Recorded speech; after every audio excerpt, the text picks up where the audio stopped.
So in this video, I'm going to run through CC16, which is fuels, and this is a paper 2 only topic.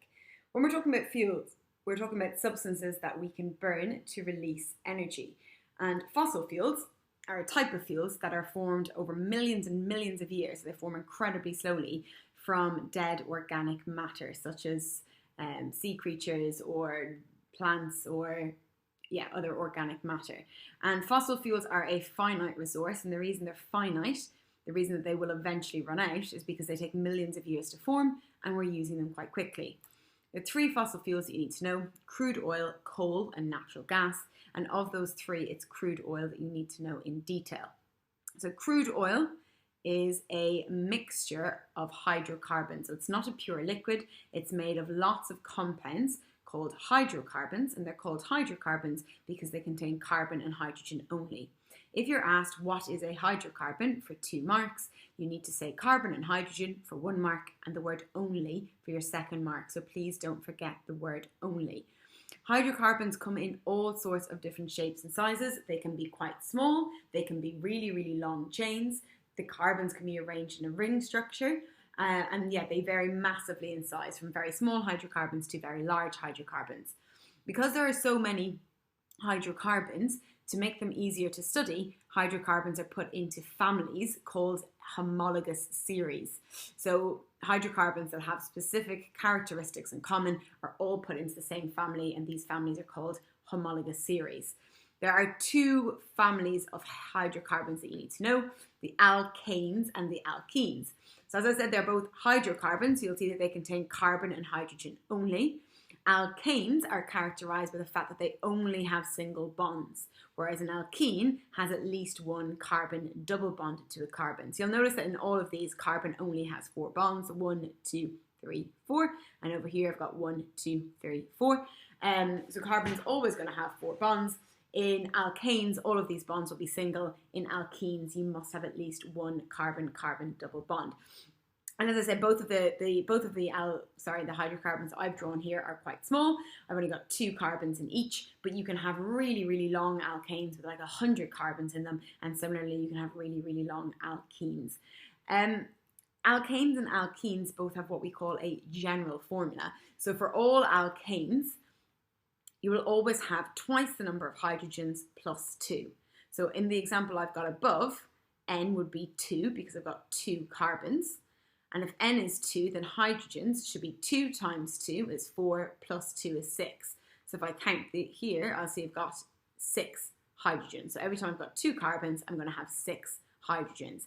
If I had 4 carbons, if I drew an alkane with 4 carbons, and I wanted to work out how many hydrogens I would likely have, it would be 2 times 4 is 8, 8 and 2 is 10. And if I drew out a hydrocarbon with 4 carbons in a chain, you would see that I would need 10 hydrogens to fit around the carbon so that all carbons had 4 bonds.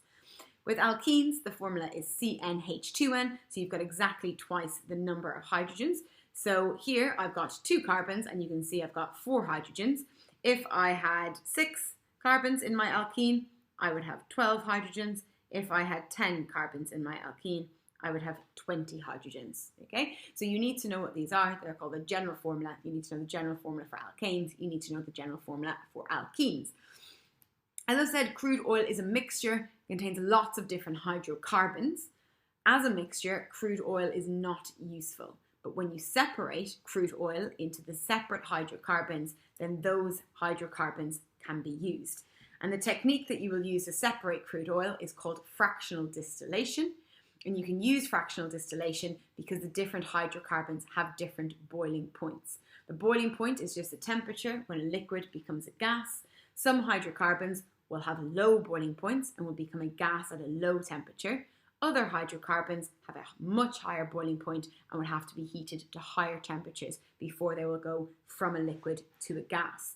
So you can use a fractional distillation column to separate your hydrocarbons, and I've got a picture of one here, to separate your hydrocarbons. And what you would do is you take your crude oil, which is in liquid form, and you would heat it. The bottom of the column is very, very hot. When you heat the crude oil, it will go from a liquid to a gas. The first state change is going to be evaporation. As I mentioned though, you've got lots of different hydrocarbons in here, and they're not all going to become a gas at the same time. So when a particular hydrocarbon becomes a gas, the hot air will rise up the column. When it rises up the column, it gets colder and colder because the top of the column is colder than the bottom. And as it cools, it will condense, and that gas will form a liquid again. Because of all that different boiling points, they form gases at different temperatures. They also cool and condense at different points of the column, and they can be separated.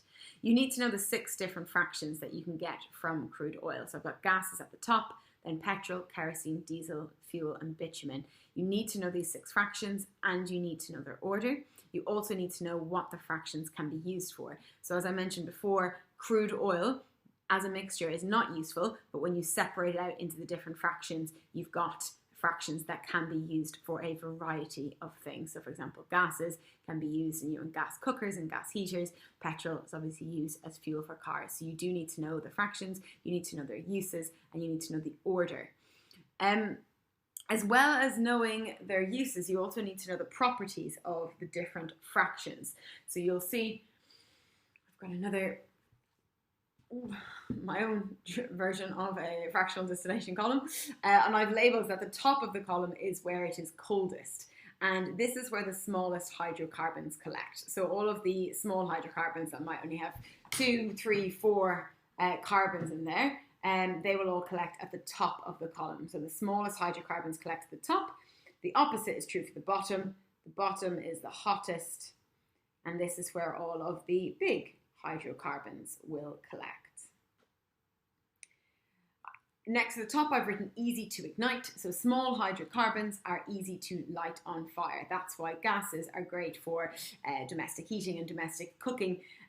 We also use gases in Bunsen burners in school. So the small fractions are easy to ignite. The larger fractions down here, opposite of easy, hard to ignite. So the bottom fractions are hard to ignite. They're hard to set on fire. At the top, I should mention this already, you've got the lowest boiling points. So yeah, as I said, the smallest hydrocarbons have the lowest boiling points. So they'll become gases at relatively low temperatures. Then at the bottom, you have got the highest boiling points are down here, and the hydrocarbons at the bottom have the highest boiling points.